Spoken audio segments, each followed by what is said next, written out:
Hare Krishna, welcome back to my channel. আমার চ্যানেলে তোমাদের সবাইকে অনেক অনেক স্বাগত। তো এখন তোমরা যে বাইকটা দেখছো, খুব ভোরবেলা অন্ধকার থাকতে থাকতে আমি উঠে পড়েছি, কারণ আমি যাব কেদারনাথের উদ্দেশ্যে। আমাদের নেক্সট ট্রিপ কেদারনাথ যাব বলে অনেক দিন থেকে প্ল্যানিং ছিল। তাই ঘুম ঘুম চোখ নিয়ে ভোরবেলা উঠে খাবার বানাতে চলে গেলাম, কারণ আমাদের ট্রেন ছিল দুপুর 1টায়। আমি 8টার সময় বাড়ি থেকে না বেরোলে হাওড়া পৌঁছাতে আমার 3 থেকে 4 ঘন্টা চলে যেতে পারে, সেই জন্য। তো আমি একটু সবজি বানাতে বানাতে আবার একটু চা বসিয়েছিলাম ঘুমটা কাটানোর জন্য।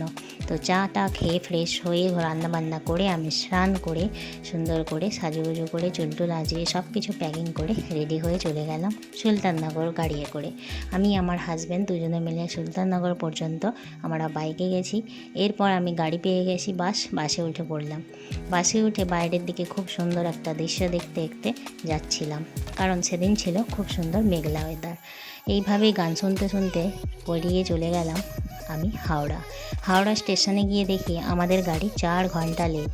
তাই সবাই মিলে বসে আড্ডা গল্প মারছিলাম। অনেকের বাড়ি থেকে তাদের মায়েরা আমাদেরকে পৌঁছাতে এসেছিলো। বসে বসে বোর হয়ে একটু কোল্ড ড্রিঙ্কস কিনতে গেলাম আমরা 3টা বান্ধবী মিলে। তারপরে কোল্ড ড্রিঙ্কস কিনে নিয়ে আমরা অনেকক্ষণ ওয়েট করার পর আমাদের ওয়েটের সময়সীমা এবার শেষ হয়ে গেছে, আমাদের এসে গেছে ট্রেন। একটা দীর্ঘ নিঃশ্বাস ফেলে আমরা উঠে গেলাম সবাই মিলে ট্রেনে। যে যার নিজের জায়গা সিট ঘেরে বসে গেলাম। তারপরে আমাদের বাইক থেকে সমস্ত গার্জেন ডেকে বিদায় জানালাম। আমরা এবার জার্নি শুরু করলাম।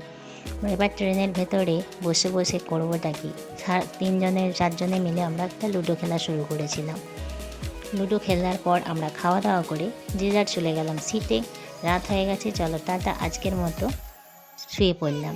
সবাই অনেক আগেই শুয়ে পড়েছিল, দেখতেই পাচ্ছ ট্রেনে সবাই চাপা দিয়ে শুয়ে পড়েছে। তো আমরাই একটু রাত অবধি জেগেছিলাম। পরের দিন সকালে ঘুম থেকে উঠে আমি আর ওপর দিকে নামিনি। তারপরে আমাদের দিকে জোর খিদা পেয়েছিল, তাই জন্য আমরা একটা ছোট্ট করে শশা মাখিয়ে চাট বানালাম। তারপরে আমরা খাওয়া দাওয়া করতে করতে অনেকটা গল্প মারতে মারতে চলে যাচ্ছিলাম রাস্তা দিয়ে। ট্রেন যাচ্ছে, এর মাঝখানে আমাদের এসেছিলো একটু দই। তো আমরা সবাই মিলে দই খেতে শুরু করলাম। তো দইটা খুব টেস্টি ছিল, তাই মনের আনন্দে দইটা খেতে লাগলাম। আর আমরা 3জনে মিলে একটা চেয়ারে বসে গল্প আড্ডা মারতে মারতে দই খেলাম। পাশে একটা আমাদের আন্টি বসেছিল জানি, কিন্তু ওনার সাথেও আমরা গল্প করছিলাম। ওনারাও যাচ্ছিল কেদারনাথের উদ্দেশ্যে। তো যাই হোক, আমরা অনেকটা গল্প করে করে পৌঁছে গেছিলাম বেনারসের কাছাকাছি। এখানে আমাদের নামার ব্যাপার ছিল না, কিন্তু ট্রেন দেখেই আমরা ঘাটটা দেখতে পেয়ে ছোট্ট করে আমরা ভিডিও করে নিলাম। তোমরাও একটু দেখে নাও, এটা হচ্ছে বেনারসের ঘাট। বেনারসে কেউ কোনো দিন গেছো কি না অবশ্যই কমেন্ট করে জানিও। আমার যাওয়া হয়নি, চেষ্টা করব কোনো সময় যদি যেতে পারি তোমাদের অবশ্যই ভিডিও দেবো। তো এখানে একটা ব্রিজ আছে, যেহেতু নদীর ওপর দিয়ে একটা বড় সড়ো ব্রিজ ছিল। ব্রিজ পার করে চলে যাচ্ছিলাম আমরা। যাই হোক, এখানে তো আমরা নামবো না, কিন্তু আমাদের উদ্দেশ্য হচ্ছে আমাদের হরিদ্বার লাস্ট স্টেশন। ওখান থেকে আমরা যাব সোনপ্রয়াগ, তারপরে গৌরীকুণ্ড, তারপরে আমরা হাঁটতে হাঁটতে চলে যাব কেদারনাথের উদ্দেশ্যে। যাই হোক, ভেতরে খুবই এক্সাইটেড, মনের মধ্যে এক্সাইটেড নিয়ে যাচ্ছি। জানি না কতটা কি হবে, তাও আমরা অনেকটা আশা নিয়ে বেরিয়ে পড়েছি। তো জানি না ভগবান কি চায়, যদি আমরা পারি অবশ্যই ভালোভাবে ঘুরে আসবো ওখান থেকে। তো যাই হোক, অনেকটা দুপুর হয়ে গেছে, তাই আমরা একটু লাঞ্চ করে নিচ্ছিলাম। তো লাঞ্চে আমরা আমাদের ঘরের কিছু খাবার ছিল, প্লাস ওখান থেকে কিছু অর্ডার করেছিলাম। তারপরে আমরা খাওয়া দাওয়া করে গল্প আড্ডা মারছিলাম।